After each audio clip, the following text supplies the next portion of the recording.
Welcome to the Canajoharie Central School Board meeting. We're glad to have you here. Appreciate your interest in our school district.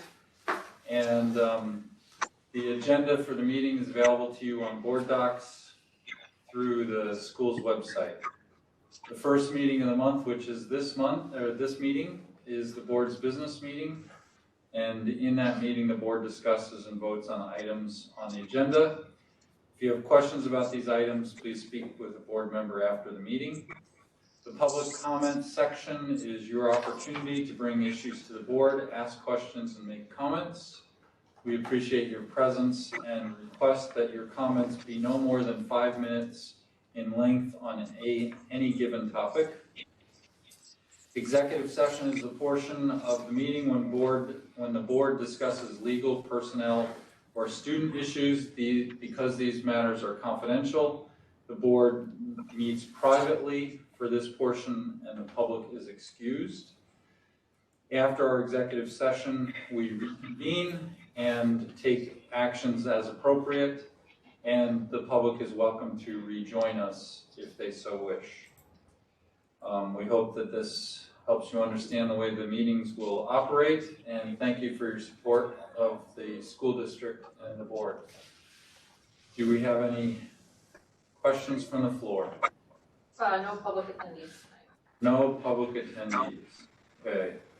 So we will skip right into the student representative report then. Take it away, Haley. Awesome. So, during Kindness Week, students had the opportunity to write kind messages on paw prints. Students took advantage of this by spreading such important messages such as maintain social distancing, respect others, including political viewpoints, and other quarantine-related messages. These paw prints were then placed on the walls inside of the students' coordinating classroom. And next we have NHS will be sending letters to nursing home residents as an act of kindness in these hard times. We will also be sending kind messages to veterans, and we will be sending kind messages, wonderful drawings, and any other uplifting messages that we can create. Midterm week was a mix of end of the semester projects as well as multi-part exams that took place over a 2-day cycle. Many teachers worked collaboratively with the students in order to make this time as less stressful as possible. Every student I spoke with is excited to coming back to school more often. In particular, students are excited about having another day of the week to get out of the house and socialize with their peers and teachers. More in-person days allow students to flourish inside the classroom as we slowly approach the norm more and more. Students are very excited about sports resuming. Despite the restrictions, students seem far more focused on the positive of being able to play the sports again. Never do I see a student ridiculing the restrictions placed on the sports, but are thrilled to be playing in any way that they possibly can. Thank you. Are there any questions or comments for Haley? Thank you. I had one question. Has the NHS selected specific nursing homes that they're working with? I know in the past we did some with Arkell, but then that'll be something once we have the stationery, Miss Prime and I can talk over, so we know where we're going. Okay. But if there's any other suggestions, obviously we'd be totally open to it. I was just curious. And then the other question I had, your last bullet kind of made me think of it. Have you heard that students are going to try to watch streaming sports and things to kind of still be a fan, or? Yes, completely. I saw on social media, I see a lot of students, hey, watch our stream. And actually, my sister jumped on it. I was doing homework. She found it hysterical. She loved watching it because we're not really sports people, we're dancers, but we love watching it. We love seeing what's going on, even if we don't understand it. Okay. And there was about 92 people watching the stream in the beginning. And I was like, wow, that's awesome. Cool. Very good. Thank you very much. Thank you. Okay, COVID update.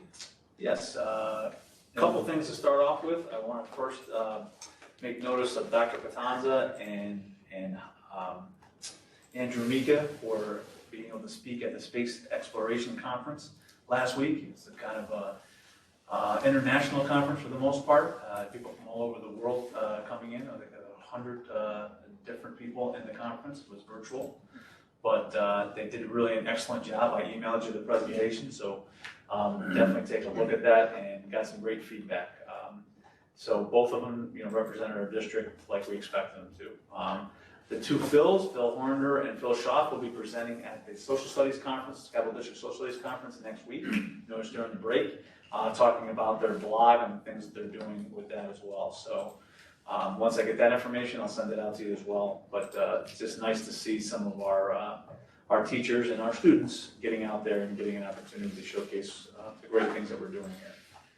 A couple other things, the COVID update. We have our new schedule starting on February 22nd, where we're essentially moving our 7th and 8th grade back down to the middle school, 9th through 12 staying up here. And we'll be pretty much doubling the in-person instruction time. And we'll be following kind of a schedule of 2 days on, 2 days off, 2 days on. So it'll be 3 days a week, 1 week, 2 days a week the next week.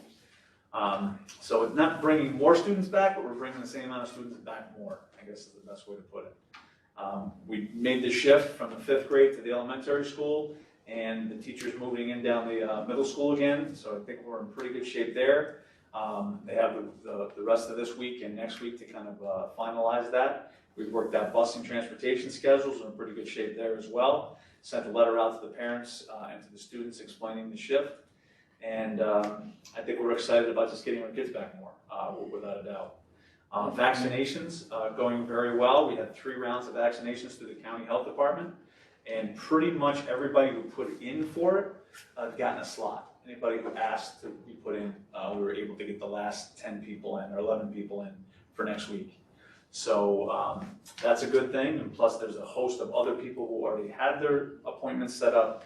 I don't know the exact numbers, but I think we're hovering up there around 90 people who've got their vaccination shots. So the very positive thing moving forward, obviously, with the pandemic.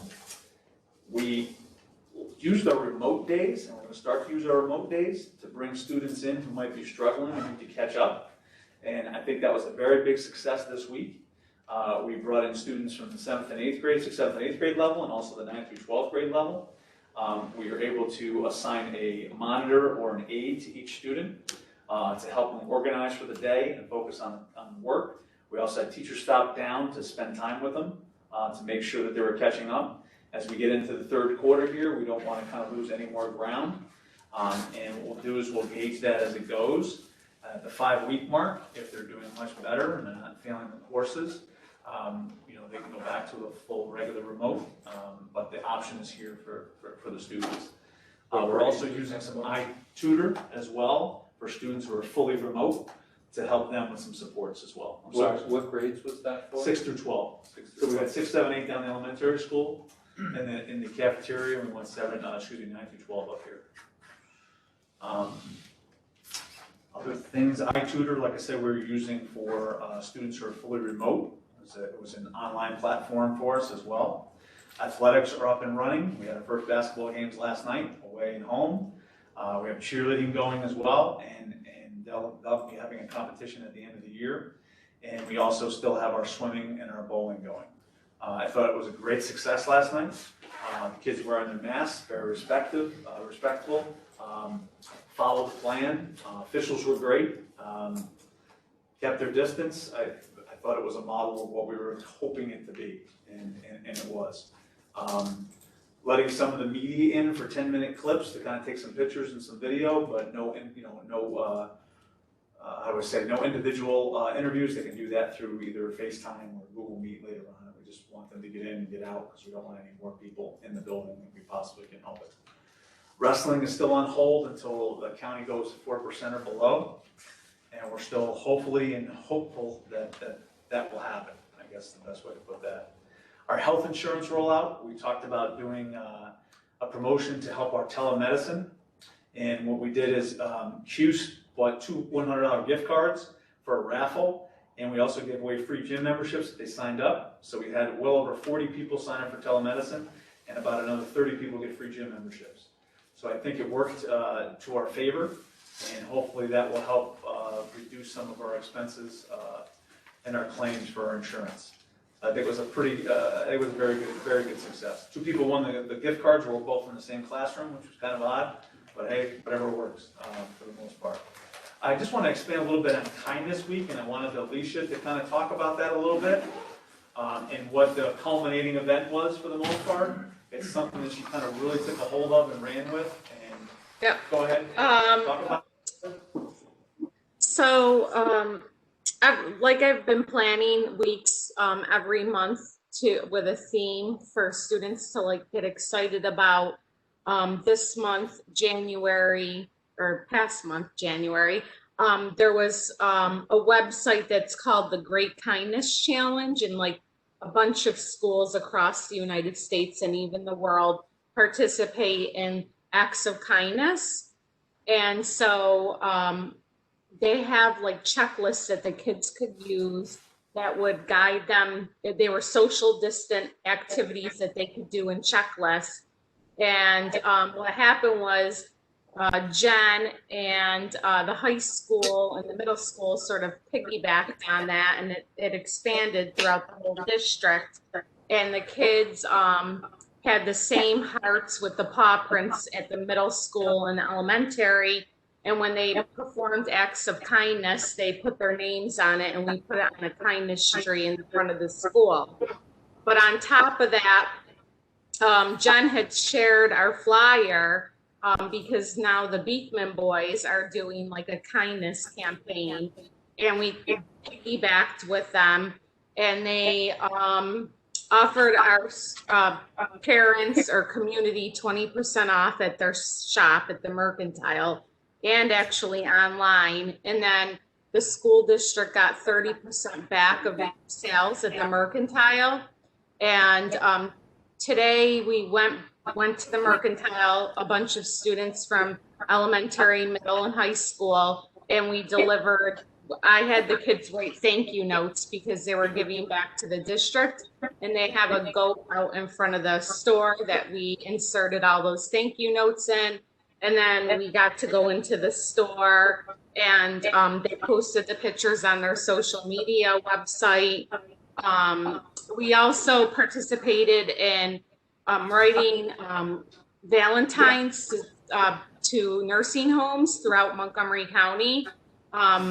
So Michelle Nair, she's doing social emotional learning in the library, and she had the kids make these beautiful Valentines as an act of kindness to send to nursing homes throughout Montgomery County.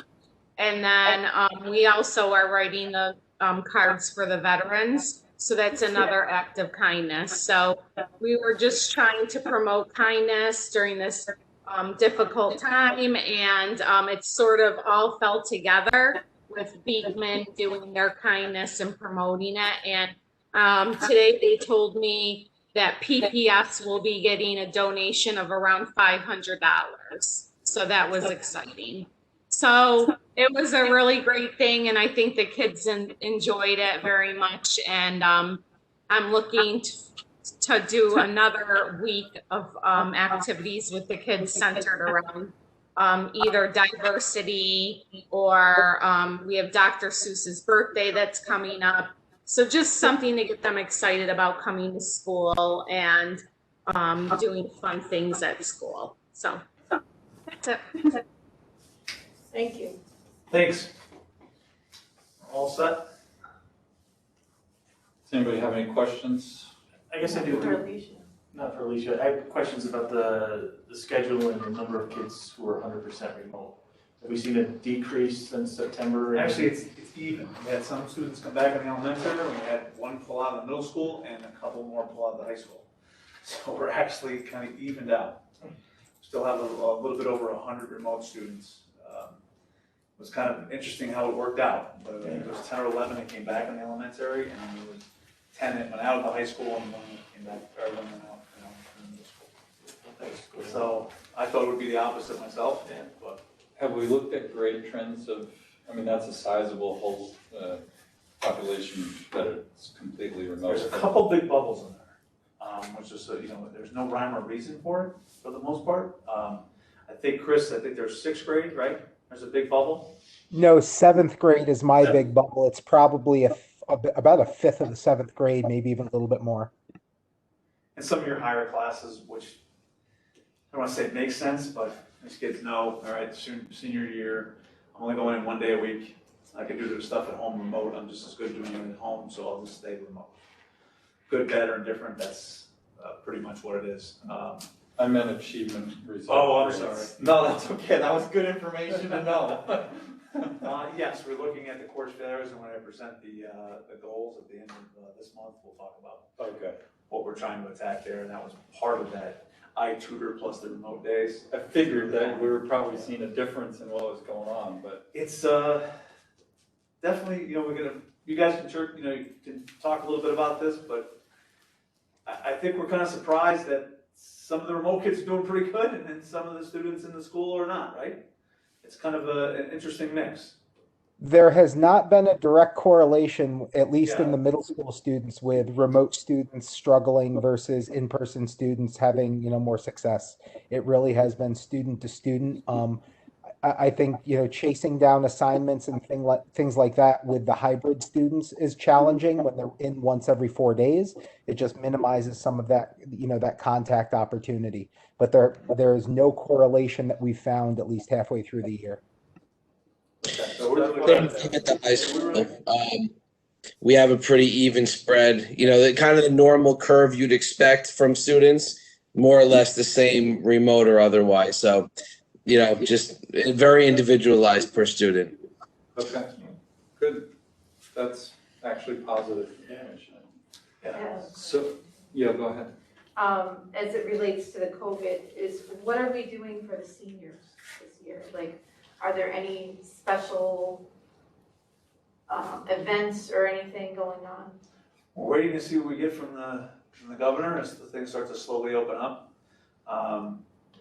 We're hoping to have a full graduation, whether that's outside or in the building, but there's still just a halt right now in terms of what that answer will be. The good part is he started to open up some venues inside, which is a positive thing for us. And we'll just have to, wait it out a little bit to see how that goes. Prom or anything like that?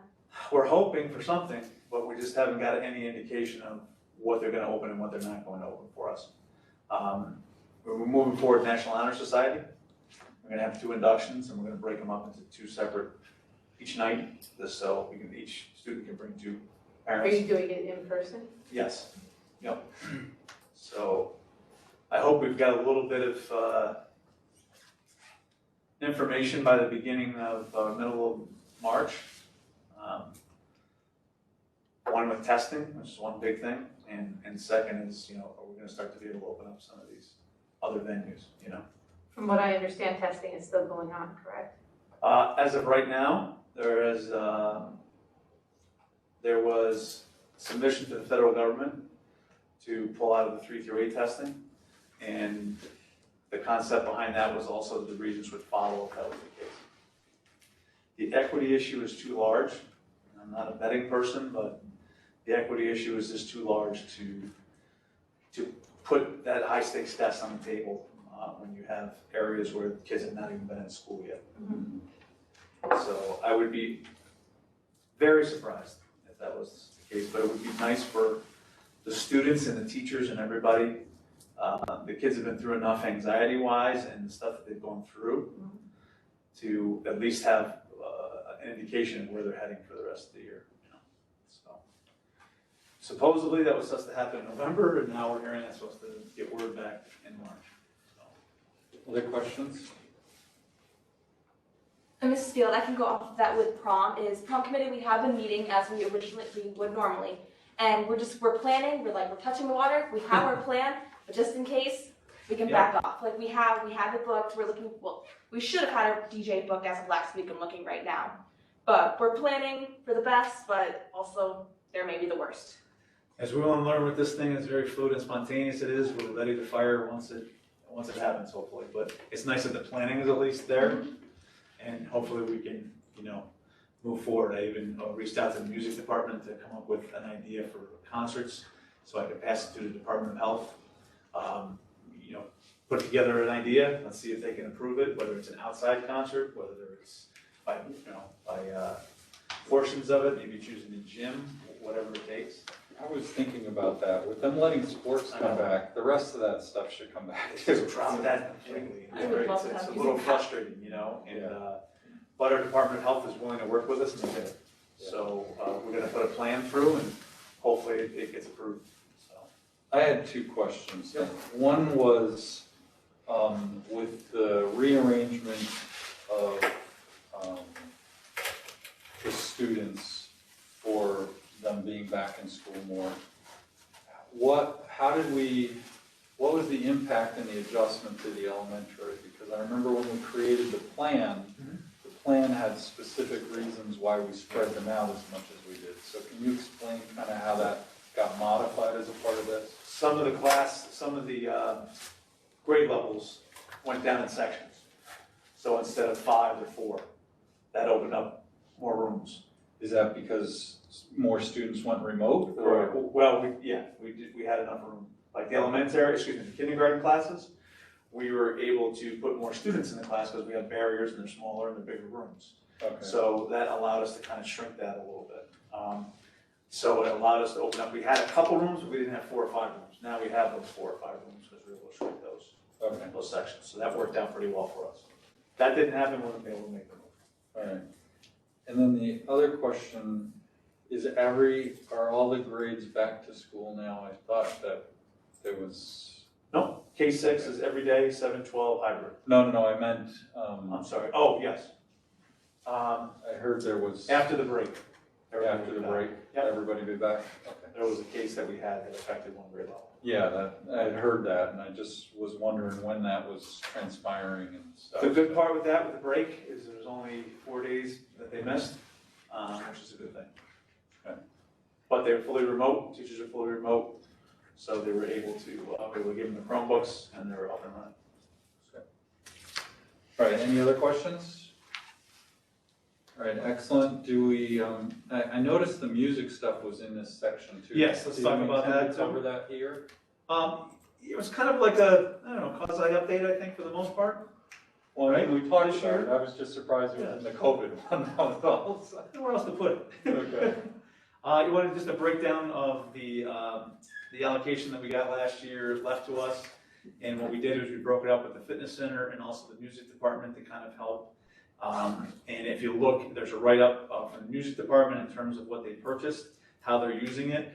And there's also some additional funds that was kicked back to them as well because some of the costs came in a little bit less with the fitness center. And you can see reading through this what they're able to do. And nice to know that we're able to give some students who might not have got involved an opportunity to do that. In terms of the fitness center, you can see the fitness center and the music instruments broken down budget-wise,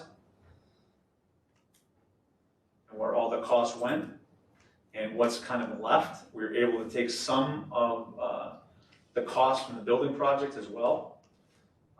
So What do you mean by that, Nick? it was put into the building project because it fit the scope.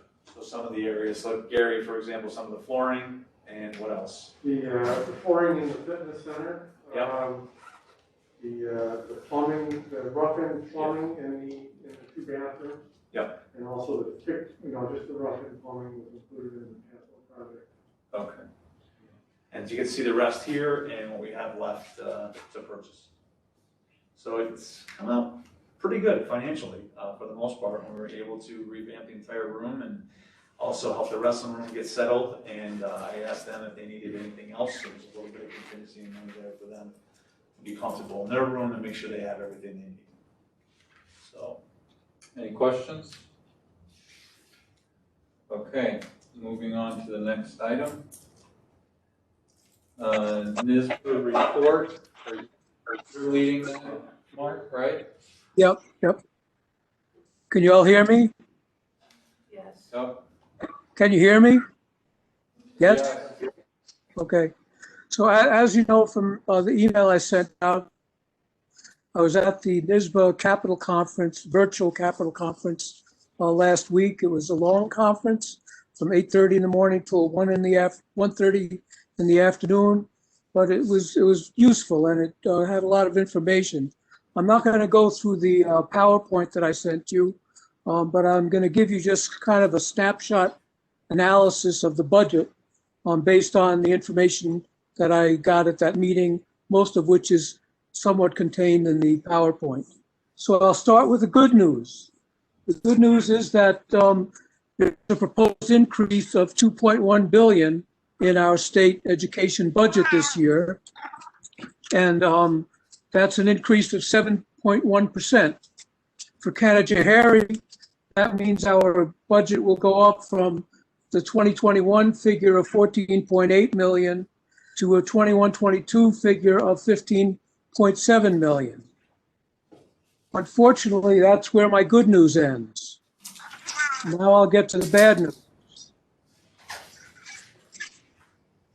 An increase of 2.1 billion, according to the COVID relief package that was passed in Washington in December, we were supposed to get 3.8 billion from the state. The governor clawed back 1.35 billion to fill in the hole from the local district funding adjustment from last year. Oh, I think, did you get that? I just, I moved out for a minute. So that's one thing, is that there, he's continuing this game of, taking federal aid and taking back money, using it for the budget, and then taking it back to fill budget holes elsewhere. And the problem is that the federal aid was passed to help us deal with additional COVID-related expenses and problems. And so it really is not helpful. I'll just leave it at that. Second thing of bad news is he's proposed consolidating 11 expense-based and categorical aids into something they call service aid. That would include things like transportation and BOCES, which usually were, we would get aided on at a percentage. He just wants to make this a flat figure. And part of the problem is that there is no provision for any annual growth in the service aid. And what it will mean, the way it's currently proposed, is that it would be a net loss of almost $400 million year to year in state aid to education, because it's going to be calculated, would leave, especially high needs district like ours, would leave us shorthanded, short of funds.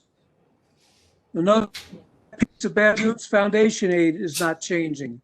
It has been the same for the last 2 years and will be the same, according to the governor's proposal, going forward for the next budget year. So it's been flat for 3 years. He's also proposing to eliminate the state's share of maintenance costs for CSC placements. The state had been paying almost 20% of that cost. He's projecting that they would not pay any. Another piece of bad news is the projected property tax growth factor is 1.23%.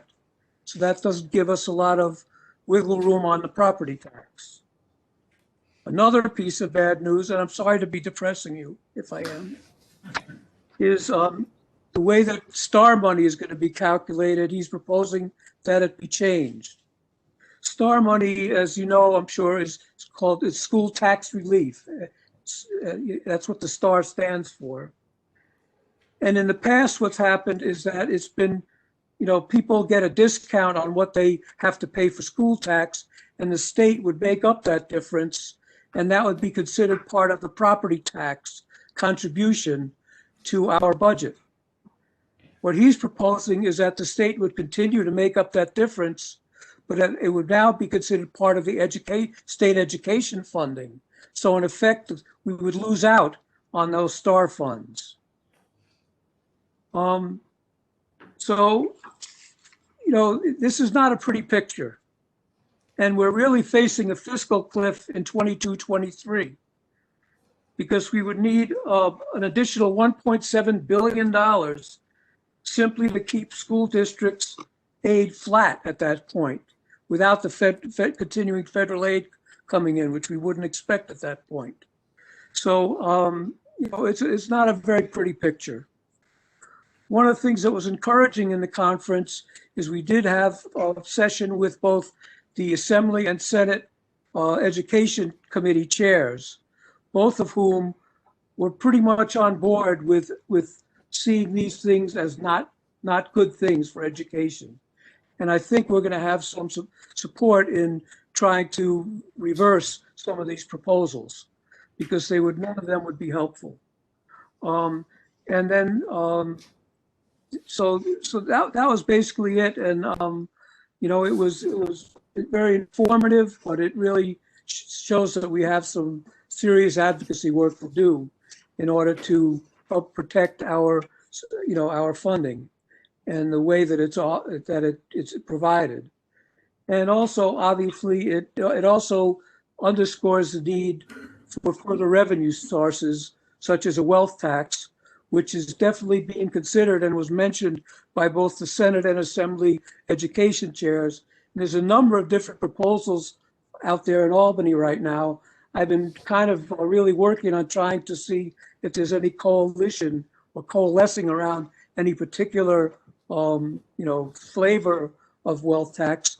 But I think there's definitely a consensus that that's something that needs to happen in order to protect not only education, but all of the services and things that the state has to provide. So that's basically it. I hope I didn't ramble on too long. And any questions, I'd be glad to answer. Any questions? Okay, thank you, Mark. Moving to the next item agenda, Finance Committee summary. I think that kind of goes into D and A, right, for the most part, right? Say again? It goes right into the next two categories for the most part, right? Yeah, D and then A. Yeah. Pete, do you want to give I'll do a summary.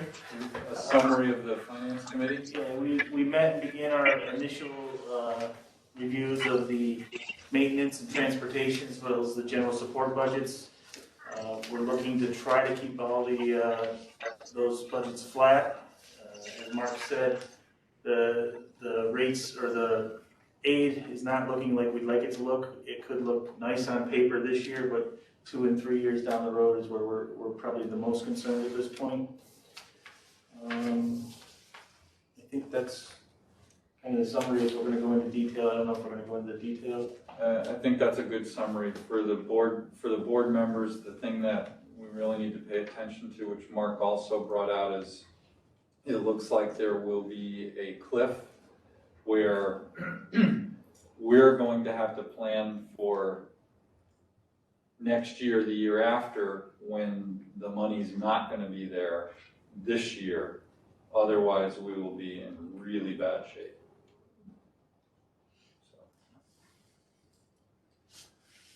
Okay, with that, we'll move to discussion item 4A.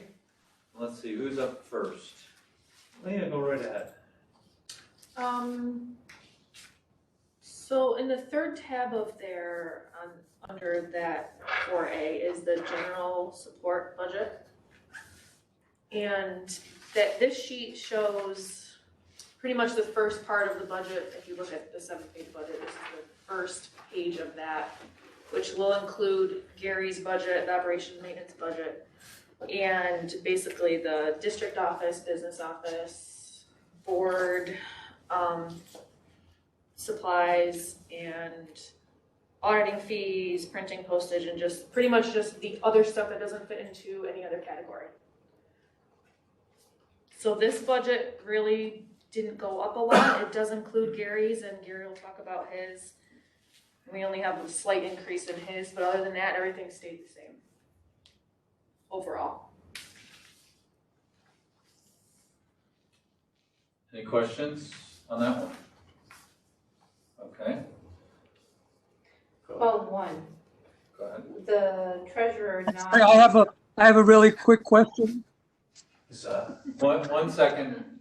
Oh, I'm sorry, I didn't hear that. Go ahead. Yeah, go ahead. Just on the appropriation status report, just the general support budget, I was just curious as to why there was no treasurer non-instructional salary. The person that we had paid out of that code is going to be paid out of a different code because they're no longer. Oh, okay, so it's just moving Yeah. to a different Yeah. section. Okay, thank you. Okay, go ahead, Mark. I know it's kind of a silly question, but I was looking through the operations and maintenance budget, and under equipment and furniture, it said that we were buying wobbly chairs.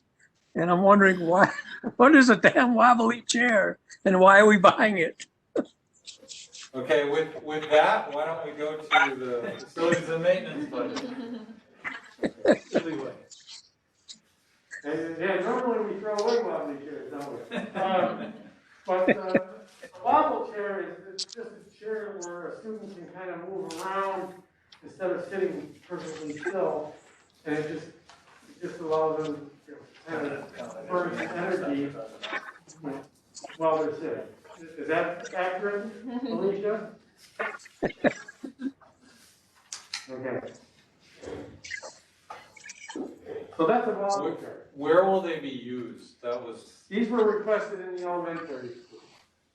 yeah, but what I meant is, are they gonna wind up in like classrooms? Or are they gonna wind Yes. up in the library? Yes. Or what?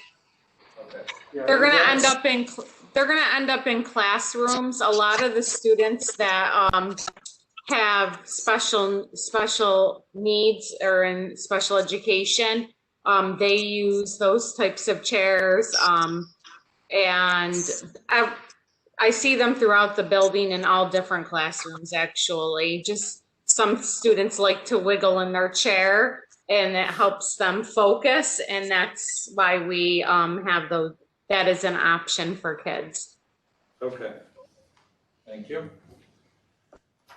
So how do you want this to work? Do you want him to present or do you want us to ask questions or what? That's just, if you just have questions rather than, I mean, you've all seen Okay. it. That's what we normally do. I think just one thing in there that we talked about in the finance committee was, there's a building condition survey cost in there.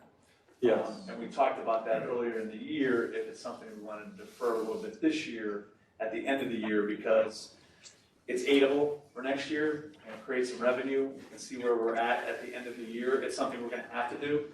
But that's why you see an increase in Gary's budget because of that. That makes sense?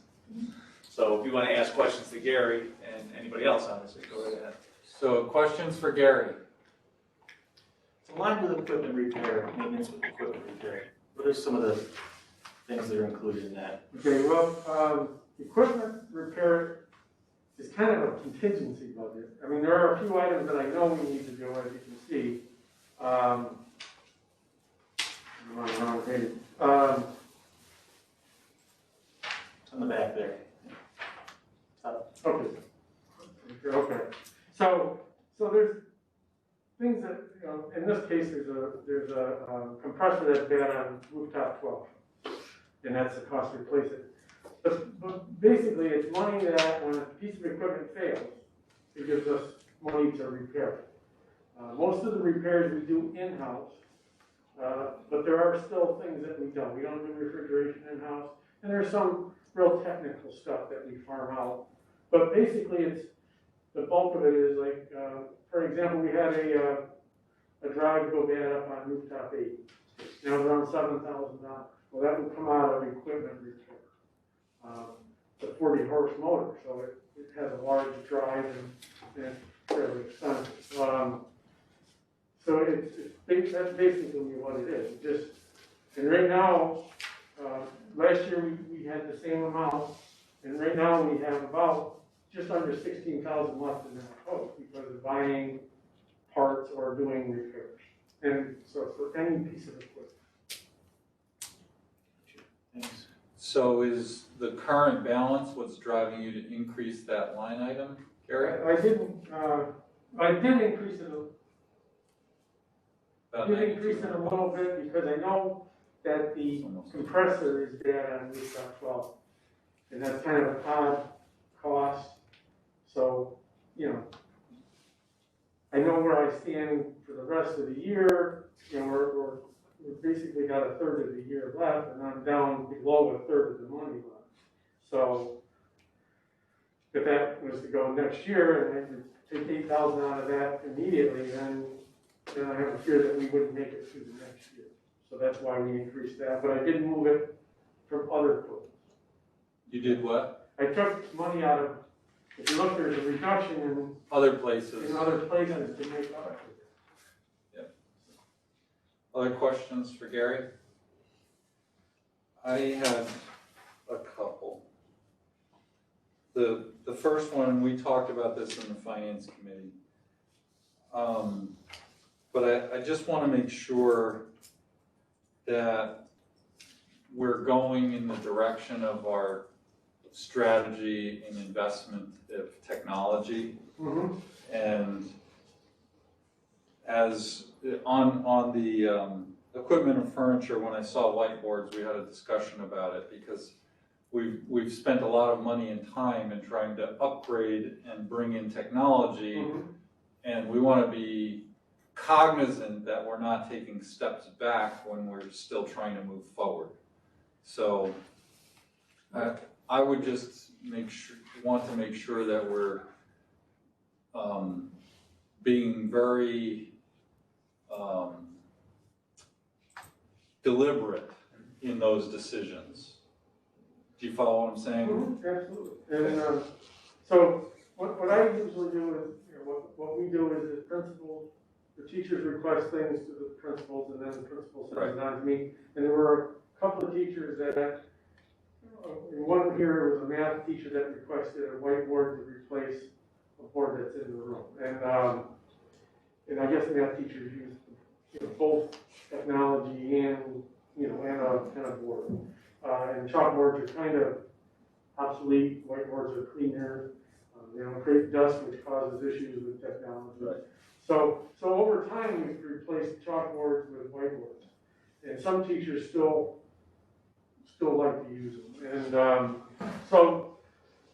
and I had an inventory of them because if you buy one, you pay almost as much to ship it as you do. Right, exactly. Right. So what I try to do is buy enough so that I either get free shipping or the shipping is spread across 5 of them. So that way we have them here. Because they pop up every so often. Somebody just wants to get rid of a chalkboard and wants a whiteboard. So the high school, they're all 12-foot chalkboards. So I price them as 12-footers, but I get a little deeper into them. We may need an 8-footer or a 10-footer. And then instead of getting 5 12s, you might be able to get 3 12s and a couple 8s and a 10. But as a budget number, that's pretty accurate as far as that. Now, so I guess all I'm requesting that we consider is that we align that with our strategy around investment in technology versus a teacher being able to choose what our strategy is. Right. I think that was a perfect example. Yeah, and I definitely get the point. I think we got to be selective. Right. You can see a math. Let me illustrate. Let me go through. Yeah, that's show a you what perfectly legitimate and logical conversation, right? A lot of Replace the teachers chalkboard with this. Right. Got it. Yep. And a lot of teachers will leave up assignments for the week Right. while they're illustrating stuff on the board. Right. Yeah.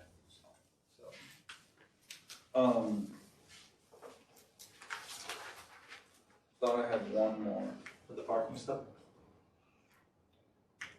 Yes.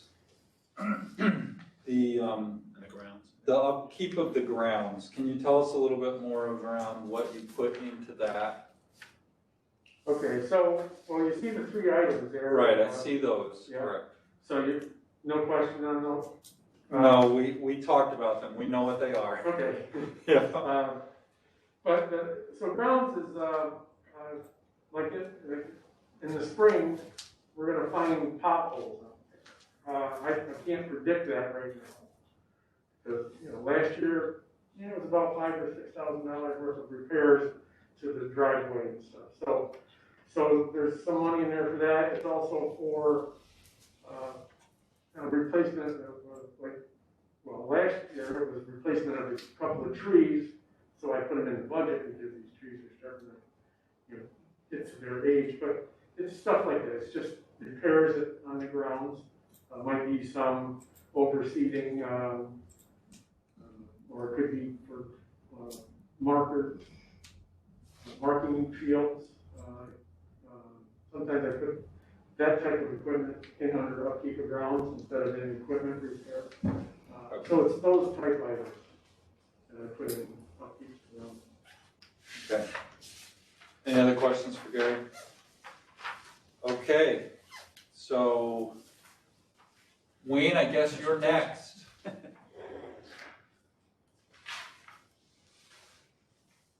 saw him earlier. Oh, there he is, up on the left now. Your box moved. I had to find you again.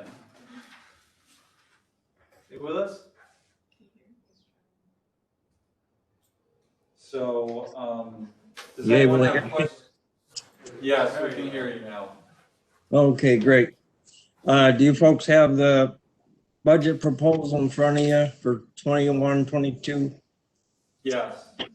Okay, Yeah. good.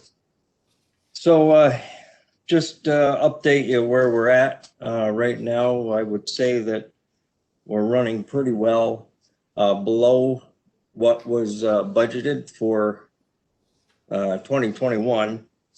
And we knew we would due to the lack of field trips, sports trips. It's cut down on repair expenses as well as tires and fuel, those kinds of things. We've had a little bit of increase with expenses relating to garage equipment repairs, which also was an expectation due to the age of some of those things. And it's not hard to spend money in those categories. Things like that are expensive. But overall, I think we're doing very well. We're looking forward to the day when we're running full steam again. And so didn't want to see a decrease in the budget.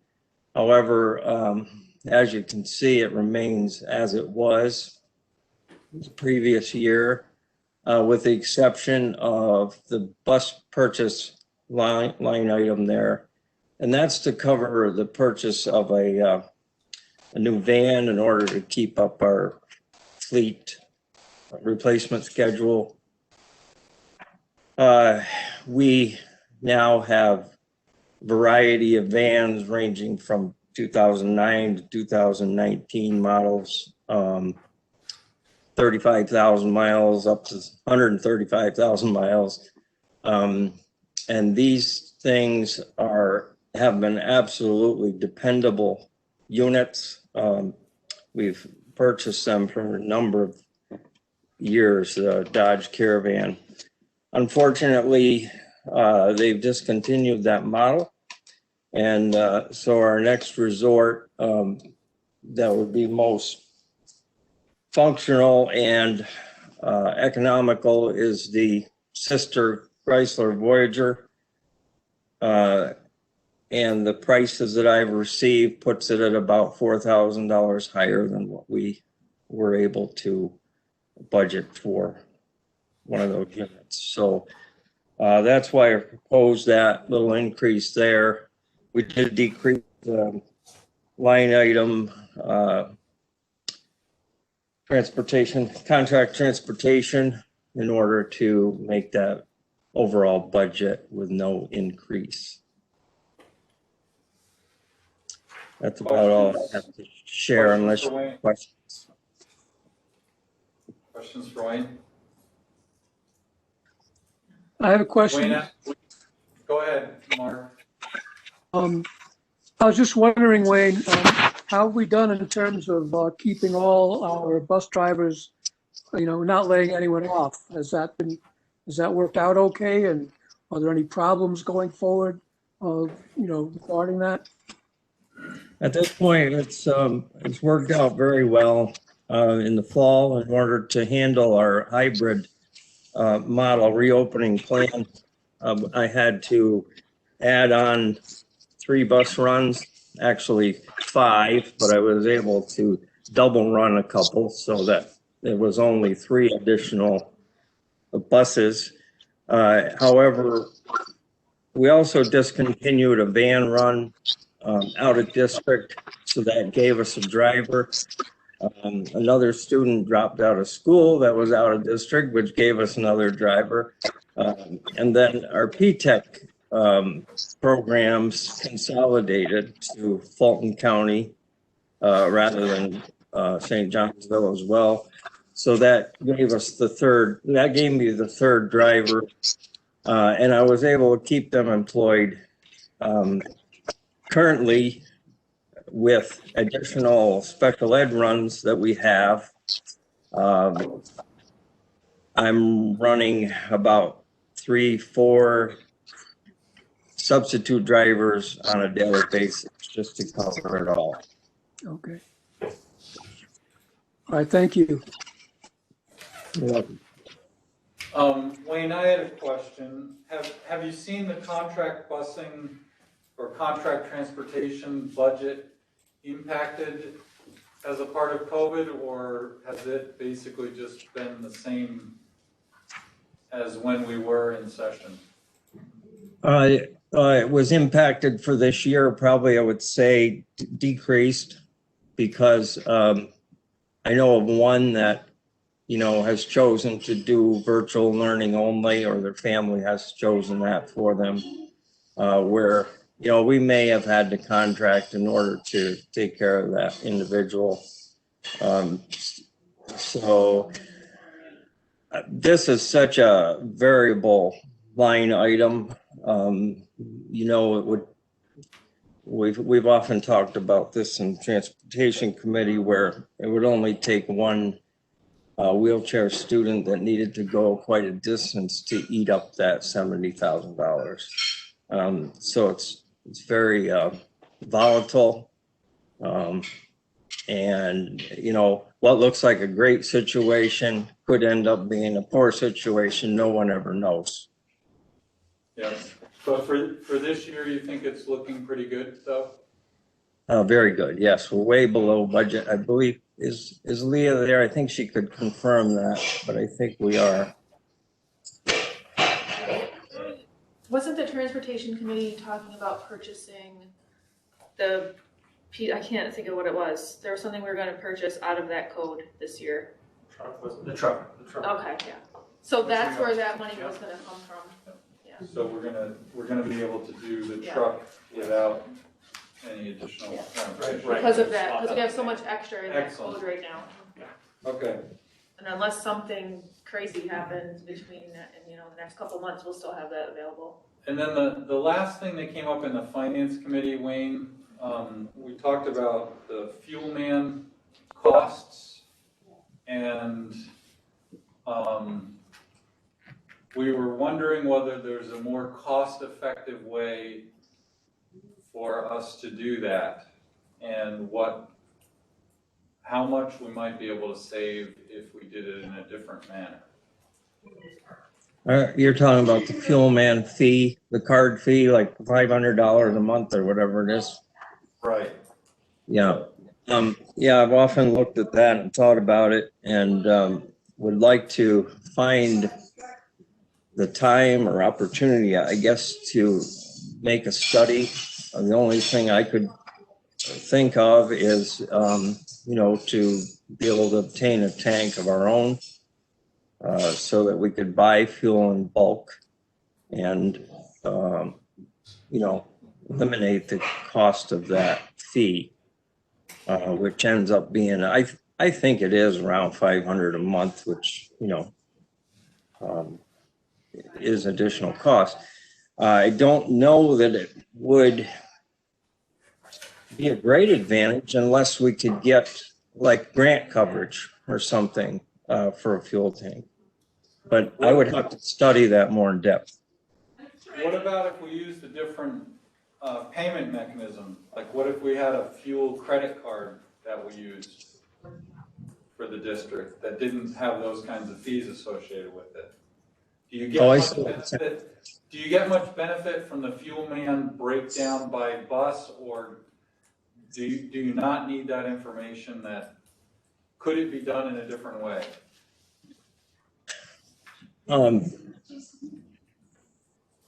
The fuel man reports are helpful from time to time.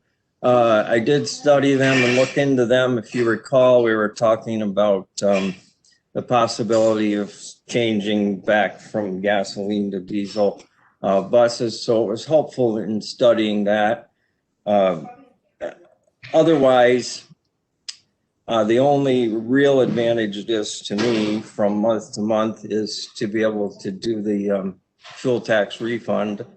And it's absolutely necessary unless there's another, I mean, in-house, we could probably come up with spreadsheet and so forth that we would be able to figure that easily enough. All right, thank you, Wayne. Anybody have any other questions? Okay. Thank you, everyone, for being present. We appreciate your time and appreciate your answers. Next item of agenda, tuition rate. One thing before I. Yeah, sure. I know on the proposal, on the agenda later is to appoint an ex-director of facilities, and, you know, with Gary here, he's not here too many times, and I'd be remiss to say, obviously, we're gonna come back to you and celebrate your time here, but your unbelievable work ethic is very hard to replace, and I wanna thank you for all the years that you've been here. It's only been 2 years with me, but I've never seen anybody put this much passion and effort into a job, and it's a benefit to our district and our kids. I've said this plenty of times. I can mess up and not be in for a day and the school opens. You can, and the school's got to open. Probably the most important job in the district, and you do it with such effort and passion for our kids in our district. So thank you for that 100%. And we still have some more time with you, and we'll celebrate you more, but anytime I want to make sure that you know how appreciative we are of the effort that you put in. Yes, and the board thanks you as well. Gary. Thank you. Thank you for your service. I appreciate it. He's not going anywhere either, he's going to drive buses. Okay. Thank you. Well, thank you. Good night. Thanks, Wayne.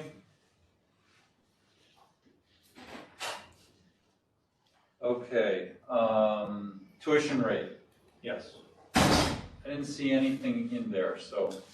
Well, Well, it was just more on the agenda every year we usually discuss. Yeah, I couldn't remember when we voted on it either, so that didn't help. So last year, we just decided to go with a $1,000 fee for anybody. We grandfathered in anybody that was currently in. Is that something we want to continue to do? Something we want to discuss and look over the next month? Last year we did that, so I'm not sure what we want to move forward with. Have we had any ramifications besides the one person who came to the board meeting? That was it, really. You know, it's going to be hard to, how do I say, evaluate this year with what the impact would be or not really because of the situation. I mean, there was people clamoring to get in because other schools weren't offering K-6 every day, but we weren't accepting any new students because of the situation. So I think $1,000 is fair.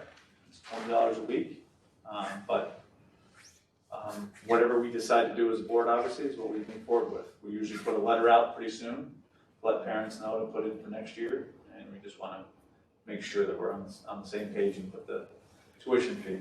It's something you guys want to discuss, talk about next month, think about. And I remember last year, we did reach out to other districts, and we were not out of line, as I recall. Very low, yeah. So, very low. And it was, as I recall, correct me if I'm wrong, as I recall, other districts were putting it in place. If they didn't have it, we found it as well. Yep. And some have faulted completely with not taking any more students.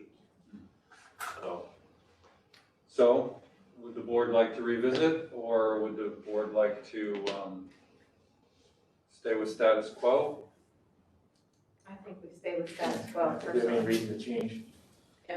Maybe evaluate next year, we'll have a better indication, I think, next year again, what we get back to some type of normalcy, if more students come in, if it's a hardship, or if we feel we want to adjust it, but.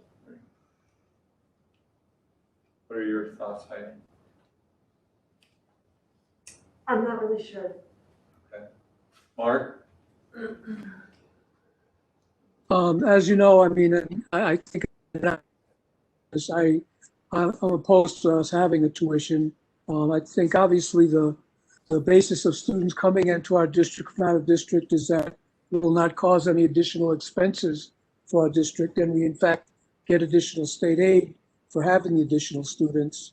So No, we don't. my feeling has been, especially given that we're a very depressed area and low income area, I wouldn't want to see it as a burden for people who want to bring their kids here for the quality of education that we provide. So that's just my opinion. Is our state aid actually on the real population at this point? It's What we not. talked about is it could be, if they adjusted us. the justice, and if you're not going up in enrollment, you could see a decrease in that. There hasn't been any discussion about that with all this budget stuff at this point, has there? It's been brought up slightly that they might do the formula over again compared to your enrollment, but every rural school district in New York State would be decimated. So I can't imagine something like that would be able to stand. The amount of money would be amazing. So, All right, So considering what we're looking at in the future, do you think that it puts students that are in our district at any disadvantage to be having other kids in? any disadvantage? Is there any disadvantage yet? No, I don't think that's the case. I think we looked at it last year, was just the potential, it wasn't about money, but it was about keeping things kind of, I don't know how to say it. We could see some future aid reductions, or we wouldn't get any additional aid. So anybody coming in was an offset a little bit for us. and the other, risk, right? What's that? There's risk. there's risk. There's risk, no doubt about it. No, like with everything else, yep, you bring a student in, yep. The risk is if somebody comes from out of district, we had a long discussion about this, with Jen, I believe, that if somebody came into the district, once they're here, if we have to spend extra money on that student, we cannot push them out of the district. Yeah. I think this is just an avenue to recruit, but keep people honest in terms of coming here too. So even with the change coming in the future, the next couple of years, that doesn't impact? At this point, no. Yeah. So, They would have to change how it's calculated for Right. it to impact us. and again, I think it would decimate rural schools, it would actually decimate. How many rural schools in New York State? Quite a bit. And if that did happen, we could just cut off. We could change the policy anytime we want. Okay. Yeah. Then I'm fine with it, those were my questions. We got an approval down below. So we do? I can't remember. I put it on there just in case we came to an agreement tonight. Okay, thank you very much. So we'll vote on that later when we get there. Okay, policies. Is the policy committee presenting these? How are we doing this? Can I make a suggestion? Yes. I'd like to suggest, if people are in agreement, I think Stephen Haller is online with us right now. And I'd hate to have him have to sit through all our policy discussions and approvals and so forth. So if people would be agreeable, I'd like to suggest that we move his appointment up to now, deal with that, and then go back to the policy and the rest of the agenda. Okay. That's okay. Stephen is here. Stephen is an outstanding candidate, outstanding recommendation for our school district. As we've talked before, valuable experience over 20 years at a very similar district. It's actually scary how similar the district is in terms of size, the pool, the number of buildings, the number of acres. His ability to also be a volunteer fireman for over 20 years, to see the big picture, see safety concerns a little different, and comes very highly recommended from the superintendent and other people with his technology background, and be able to make better efficiencies with the use of technology. And with us going, with safety and security, badging systems, swiper passes, this is a great opportunity for somebody who has that background to help us make those efficiencies get to the next level. I guess is probably the best way to put it. Being running his own building in the elementary level, which is probably the toughest building to run, without a doubt. This is the next great step for his career. Scored top in the civil service exam as well. Did outstanding in all of his interviews. Met with some maintenance staff here. We were able to let them interview him as well, and got a good feel of who he was. So I think we lucked out pretty good here with Stephen, and I'm excited to have him on here as the next. And there he is. Welcome. Thank you. I'm looking forward to it. I'm very excited about the opportunity. Anybody have any questions for Stephen, or? Thank you for being present, Stephen. Go ahead. I motion. I'll second. Does that mean we're not going to discuss the contract? A motion and discussion. Then you have to go to executive session. Yes. Okay. I motion to go to executive session to discuss Mr. Haller's contract. Second? All those in favor? Aye. Aye. Mark? I, Okay. So, we will go into executive session. If you can hold on, I'm gonna expel everybody from the room. You'll all be put on hold. can I make a suggestion? Sure. Can we do we can do the hiring in open session, and then we can, when we get into executive session, go ahead and discuss the contract and vote on that after executive session. Would be my suggestion. We can't hire before we discuss. Yeah, how do you hire a person without agreeing on the terms?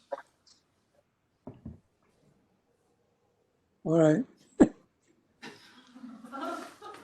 What are we Good question. approving when we're hiring the person? I'm not sure. All right, so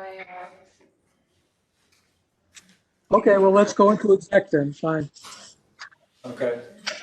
all right, guys, I'm gonna boot you out. We'll be right back, Stephen. No problem. All right, hold on. Do your magic. I have to do them all individually now. All the- So moving this You up, can't just put us in for that one. I mean, we could break out separately. This is Mark's.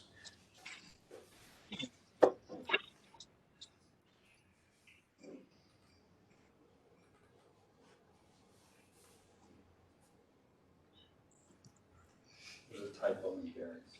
When we get to that. And Gary's? Under the term, it doesn't have the fourth number of the year.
So while we're doing this, how do we want to cover policies?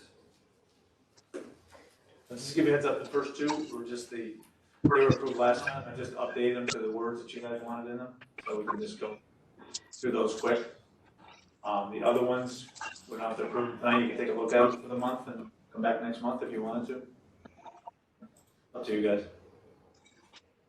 They were all done, they were all updated by the, Yep. yep, And some of them were 2002, 2012. right. So they were updated by the New York State School Boards of Right, Association. we used to be with Erie County and we go to NISBA, so we want to transition over to their policies. And some were just so outdated.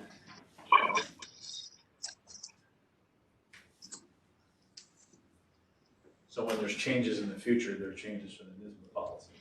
So, did the policy committee already work on these?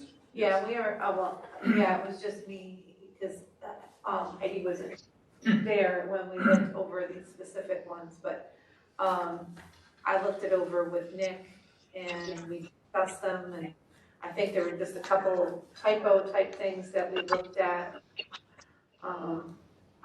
So, to me, I thought they looked fine, and I thought it was good updates. And the fact that they came from NISBA made me feel more secure about it, so. I know a few in there since 2002. Yeah, so I think the updates were good. In fact, yeah, we talked about how specific they were. You know, there was some language in there that we need to look at in terms for Canjo versus, you know, as a blanket statement. Yep.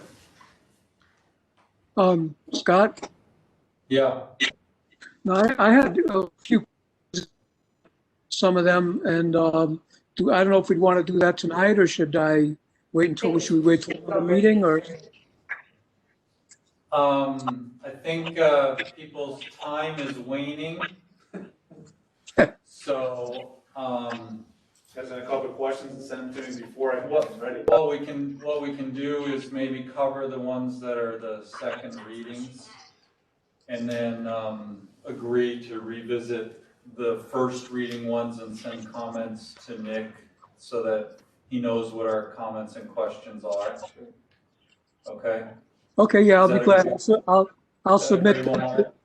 Yeah, I'll submit them to Nick, and then he can, possibly Okay. make some changes. But we'll discuss the 8310 and the 8330 since it's already come before us. Okay. Everyone's agreeable to that? All right. Want to go with Steven or do we want to? Well, I guess we don't need everybody else back for this part. So, we want to officially entertain a motion Motion to approve. to approve Stephen's appointment to the position of The director of buildings and grounds. Director of Facilities, right? Facilities. Director of Facilities. We have a first, Second. a second. Okay. All those in favor? Aye. Since we've all voted aye, there is no reason to do anything else. So welcome, Stephen. Thank you.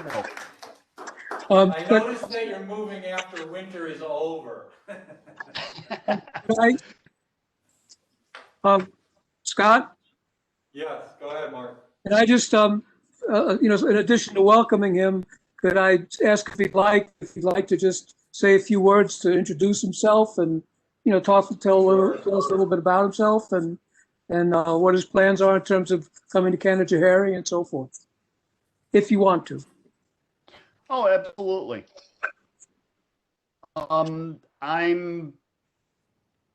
Let me see.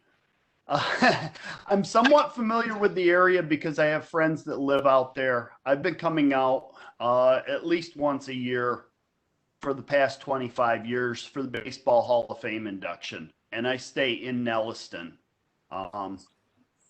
So I'm pretty familiar with the area. I like the area. It's very similar to where I'm at here.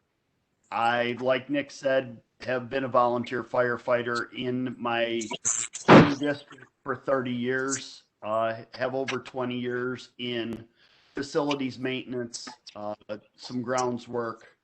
And I grew up on a small farm in rural Western New York. So that's about me. My plans are really to get to know the district, the people, and the needs, and go from there. I really don't want to come in and change anything. I want to see how you guys do things and how I can make it better. And if I can't make it better, then Gary's done a fantastic job, and I'd like to continue what he started. If there's anything I can add to it, I'm more than happy to do that. And Steven, you're gonna come down and visit us before you start, right? And we'll just introduce you to everybody, and then start on the next. Yes, I would be happy to come down. I have a ton of leave left over here. So I'd like to make some arrangements when I take a week off, maybe come out, get a little better look at the district, meet some people, introduce myself, and maybe look around at a little bit of housing and see what we can find. Good. Excellent. Well, we wish you luck in your transition, and let us know how we can support you. Thank you very much. I appreciate your time. Like I said, I appreciate this opportunity. I hope it works out well for all of us. So do we. Thank you very much. Thanks, Steven. We'll talk to you soon. Have a great night. Thank you. Thanks. Bye-bye. Bye-bye.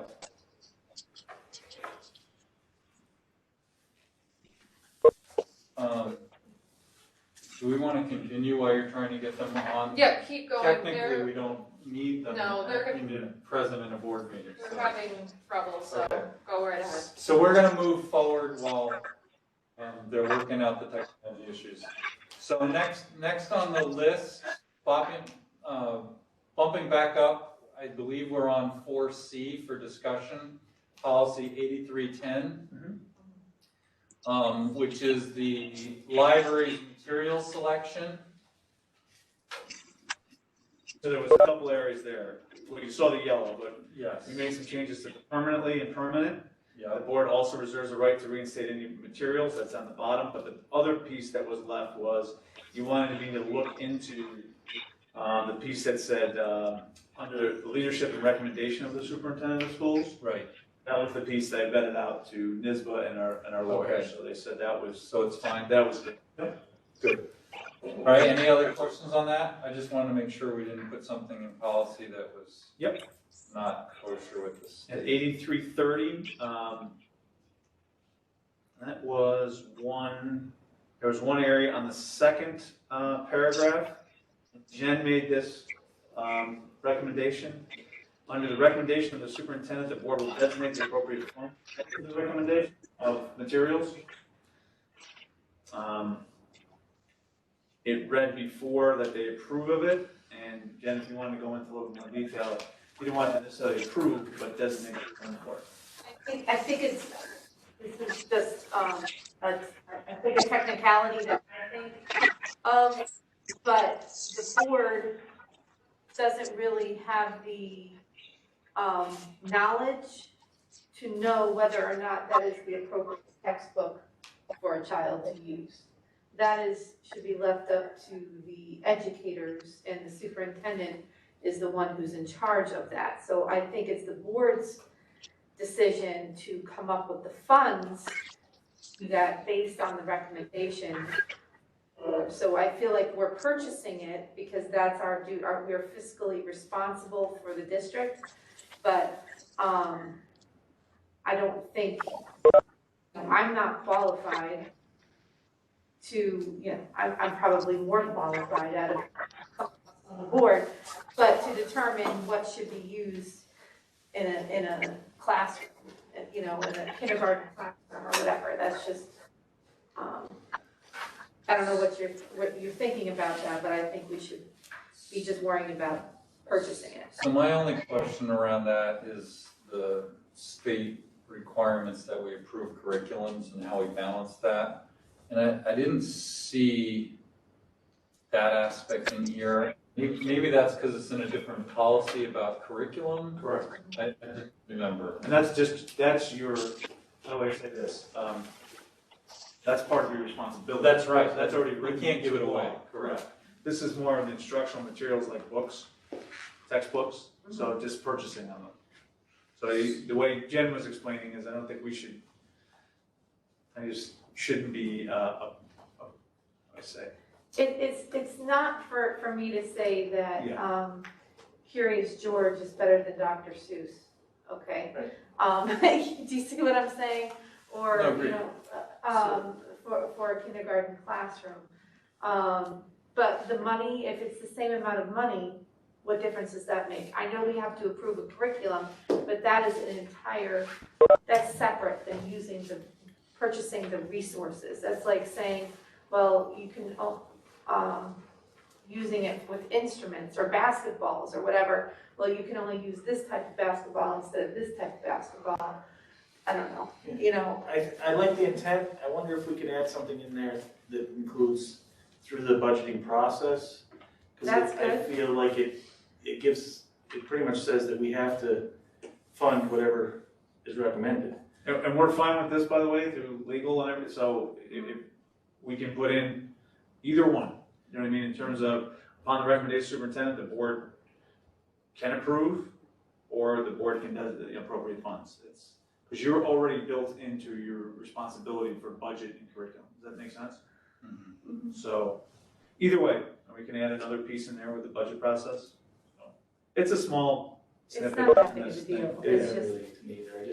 It just reads to me that we have to approve whatever, Right, or we have to pay for whatever the recommendation is. right. So if it's 3 times as much, the board has to ante it up. That's the way it reads. Oh, Fund that's not per- the way I interpret it. Per budget guideline, or per budget. That's fine. line. Yeah, Designate something like that. appropriate funds. Yeah.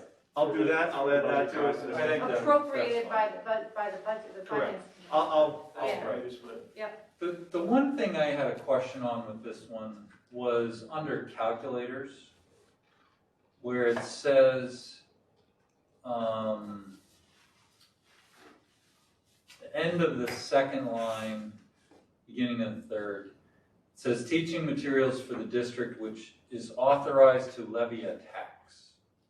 I'm sorry, where is that? Second, you said? District Okay, information. under calculators, end of second line, beginning of third line. Then it says that we may purchase and must still provide calculators even if operating under a contingent budget if the calculators are required for participation in an educational program. Correct. So What's your question? we're authorized to charge for the computers is the way I read that, or the calculators, but it doesn't say we have to, correct? No, we can't charge Can't it. charge it, so I- We have to Yeah, give we them. cannot charge it. This, Because it I'll has tell to you where come this out of came from. tax funds. A few years back, there was, I don't want to say it's a case, but there was clamor about, wait a second, you're telling us to get these fancy calculators Yeah. and to. Oh, it was out of control. Right. Yeah. There's no question. Correct. So what they did is they started to put a little caveat in to explain that we can levy a tax through our budget for calculators. I don't even think it needs to be in there, but that's, like everything else in education and everything else that we do, when it reaches to a higher level. That's what is kind of confusing me.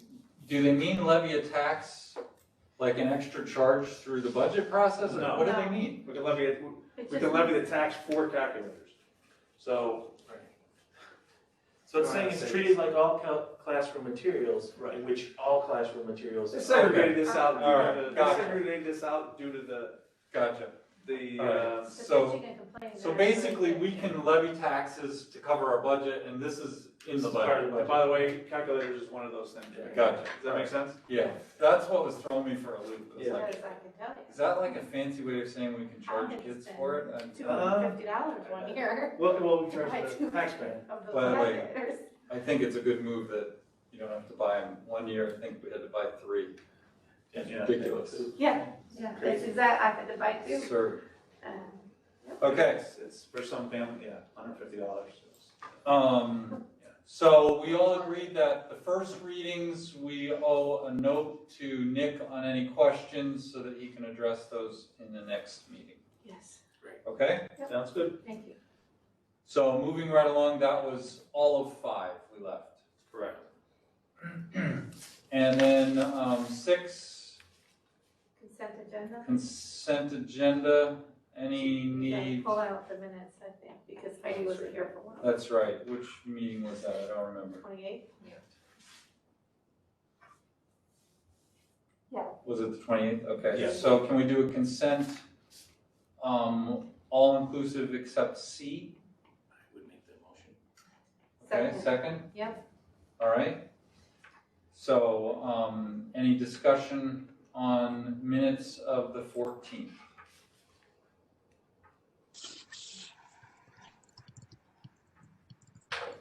Okay. We'll skip C because we'll do that separately at the end. Any discussion on budget transfers? Yeah, I have a question. Okay, go ahead. Leah, I was just wondering, I'm assuming all that money being transferred around with the BOCES part has to do with remote learning versus in-person learning? Is that what that's reflective of? I think one of them was the code that the distance learning was in, and then just putting it in the right code. Already within the BOCES budget. They're all BOCES codes, it's just a matter of having things in the right code. Okay, Did you hear that, thank you. Mark? Yes, I did. Thank you. Okay. No further questions? Okay, then bills. Questions on bills? I have a few quickies. Go ahead, Mark. Okay, PJ Green, what is that? That's the printing and postage company that we use for the budget newsletter, based out of Utica. Okay, and East Bay Incorporated files. Yep, that's for athletics. Did we buy new uniforms or something? We did buy some. Yeah. And then fiscal advisors and marketing. Yes, that's the company that we use to do all of our debt scheduling, and there's also some SEC filings that they handle for us. Okay. And I was just, I just have to say, I was amused that we have an item called Chinese food solutions. Are they good solutions? Are our kids enjoying it? Just a joke, sorry. Did you have any other comments? No, that was it. Thank you. You're welcome. So I just had a question. I saw a Verdi on there, and that's the storage things up above, right?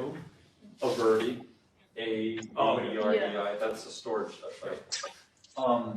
So I had just always assumed that those, I don't know why I didn't see it before, but I had always assumed that those were part of the construction stuff, but I guess not. You're storing stuff in those? We're storing stuff because we had to take stuff out of classrooms to limit the amount of, students? yeah. So it's COVID related, we Yeah, needed we had to to. go with everything out, yeah. So we had no place to put things. So they'll go when we Correct. renew, Is that right? get our Yeah. classes back. Yep, it has all the classroom stuff that we just couldn't fit down here or in the other school. Okay. basement.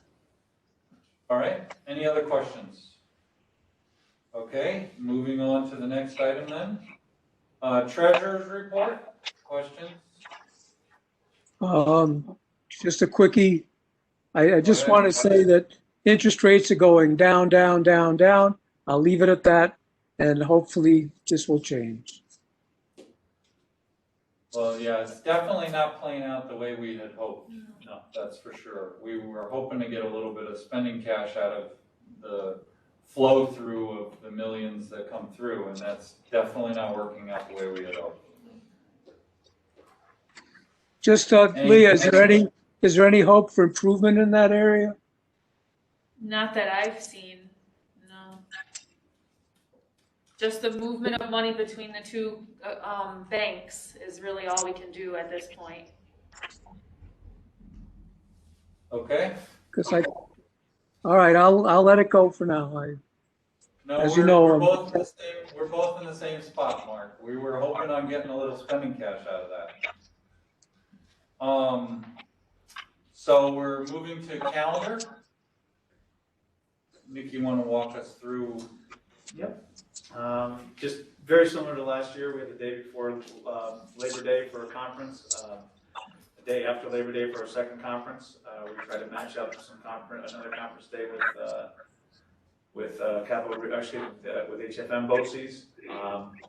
We have Juneteenth in there this year as well, and it all worked out for the 185 days, 4 conference days. But one in March, just in case there's extra snow day, we might have to take that back. What did you plan for snow day? For some reason I just wasn't seeing that. Okay, 4.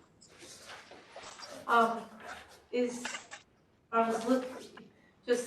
a little typo. September there's not 2 27s. It should be 27, 28. And because I've spent so much time looking at calendars in my own district, because we had one year where we had an extra day and we couldn't find it. So that was the mistake that we had made and nobody picked up on it, so. Gotcha. Thank you. Yeah, for the most part, it worked out. We still got our Wednesday before Thanksgiving. Some schools are going to the 23rd for the break, but we have to go to the 24th, for the holiday break. But November 2nd, is that a Superintendent's Day? Because it's not listed in the conference and recess. it is. There's a conference. It's not listed. I got you. We try to set up with the, so we don't have any students in when they have Election Day, yeah. Pretty much the BOCES has done the same thing. Easter's late next year. Yes. And these are the potential assessment days, the blue one. They are the assessment days for next year. Yep. Okay, any other notices on that one? I passed along to the union, they agreed to it too. Guess they didn't read it too carefully. We had 1 year and it took us forever to find it. Okay. Next item then, moving along, is setting tuition rate. We've already had the discussion. Any further discussion desired? Okay, moving ahead then. Saratoga Springs Central School District Agreement. Any That's conversation? Health services for students from our district that is not our district.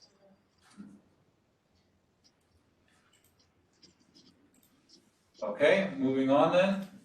Revised management response letter. Yeah, we already approved the first version of this back in November, but when it was submitted to the state, they said it wasn't good enough. So I went in and just all I added was some dates. They wanted more of descriptions as to when the items were going to be done. Good. So that's what I changed, is the response part to each finding. And I couldn't just do that, I had to have it approved by the board again. Okay. How are we going to fix the missing I-9s if the people are no longer? We have, luckily the list that they've had that didn't have I-9 are people that are here. Oh, So we just have them fill them out now. Yeah. We really lucked out. Yeah. Okay. Any comments, questions on this? Okay, excellent. Next. MOA. MOA. These are the 3 items that we talked about the last couple of months in terms of, one, we already approved the K-5 chairs, but we just never put them in the contract. Right. One was to make sure we had the increase of the chaperone pay. Yeah. And then the third one was just to change. Right. And the third one was to change, have a 1 or 2 hour delay, we don't have to change the lunch. They agreed to that. The problem is we were changing lunch to 40 minutes, keeping lunch to 40 minutes, while the other periods are going down to 27 minutes. So this keeps 31 minutes for all periods. There's no inconsistency. Since they're getting 2 hours off to start the day, give up 9 minutes for lunch. Yeah. Okay. Got it. All right. So, entertain a motion for, Approved it. Second. okay, all those in favor? Aye. Aye. Mark?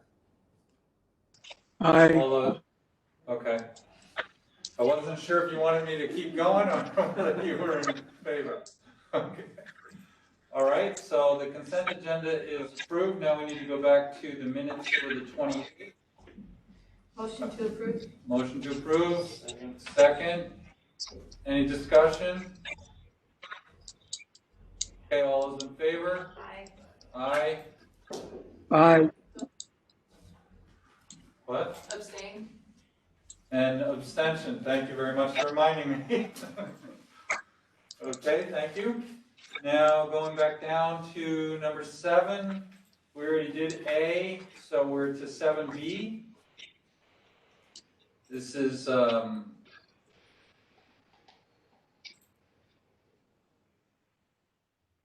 the retention stipend for Gary. Any question? Okay. Next one, 7C, is extending the substitute teacher. Yes, sir. If you read the executive content down below. Mhm.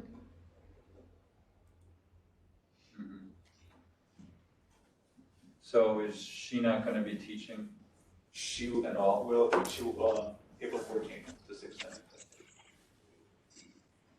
No, I mean, she was teaching part-time or something. Is she going to continue doing that? Oh, Correct. Just making sure we have a substitute for the rest of the periods. got it. Any other questions on that one? Everything's going good though, by the way. Yes. Okay. Retirements? Lot. Holy moly. question. Yes, go. Well, 2 questions. One is, most of them are retiring as of the end of June, but Chirizo is retiring effective September. I was wondering why that is. Can we table this to go into Executive session. executive session? We'll discuss that, okay? Okay. My other question, which I think we can discuss in open session, is given the number of retirements, what are our plans to replace these folks? Because this is a very kind of daunting list. The idea is, hopefully to do some anticipated openings as soon as we can to beat the rush is number one.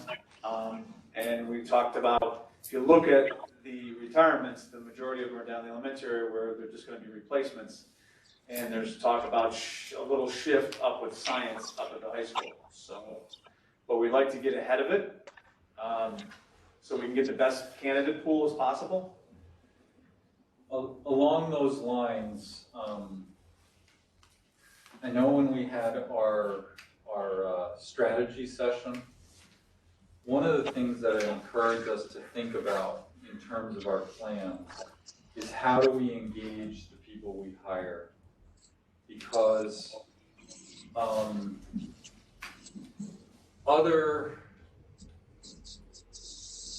as we get to people that have no roots, or we get to people that are in a different generation than the big bulk of our teachers, getting them to connect and feel comfortable here is really important if we're going to redo what we've had as a district, where the teachers came and they stayed the whole time, right?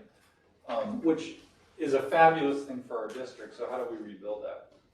And it was interesting, I had a conversation with a former student from here who got a job with the district, and within the first 48 hours, every teacher that they would be teaching with on Teams had contacted them personally, right? All the little things that I think we can build as part of a plan to make that transition feel totally different. I think we need to get to that level of a plan to really try to be successful at this with the numbers of people that we're gonna have this year and next year. Yep. So I think there's two things. One is pairing up with the correct mentor. That's key. Totally agree. And the second thing is department, like you just said with the people reaching out, what we did with the new teachers this year is we worked on the departments to greet them coming in, to kind of do the lay of the land, reach out to them, spend some time with them over the summer, that type of stuff. So it felt more of a comfort level when they came in. Right. I think that's worked out great. The two that we hired at the middle school level have been outstanding, and they know they can go to anybody in that department without worrying about it, you know. And the correct mentor was big.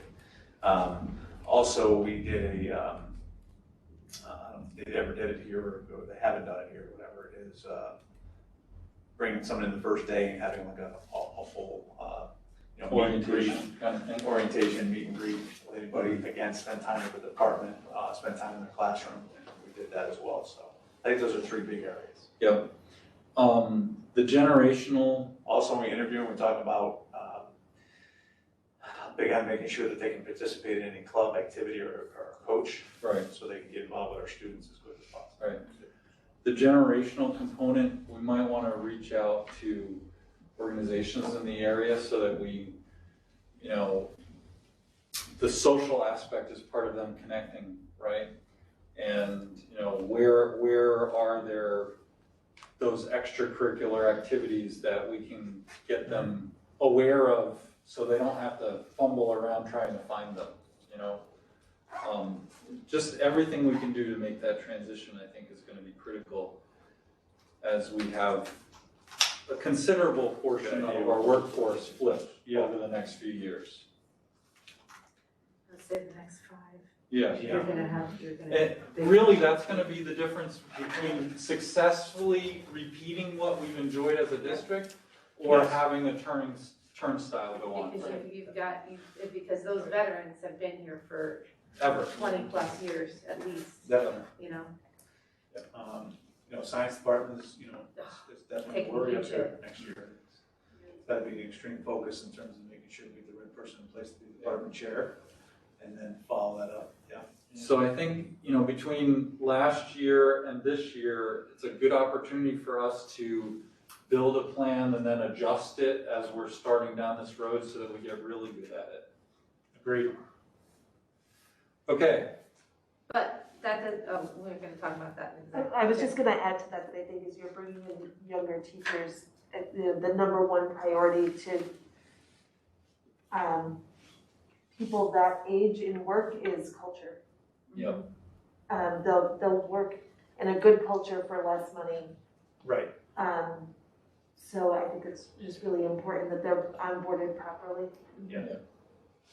And I mean, there are companies that make this be their differentiator, and we kind of need to model that so that we we position ourselves for long-term success out of this. Agreed. Okay. I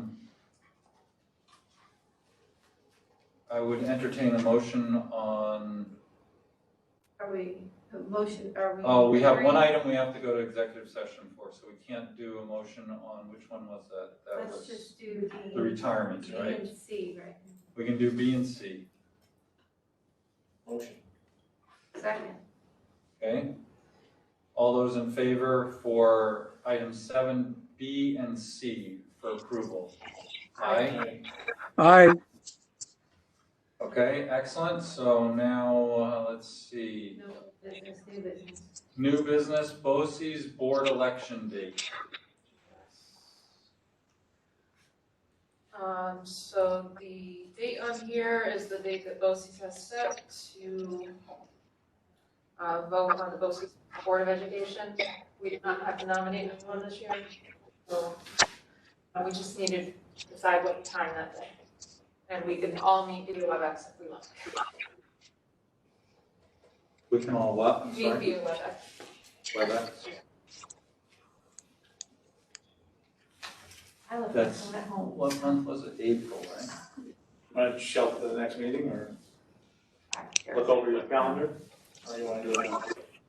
Maybe we can do it now.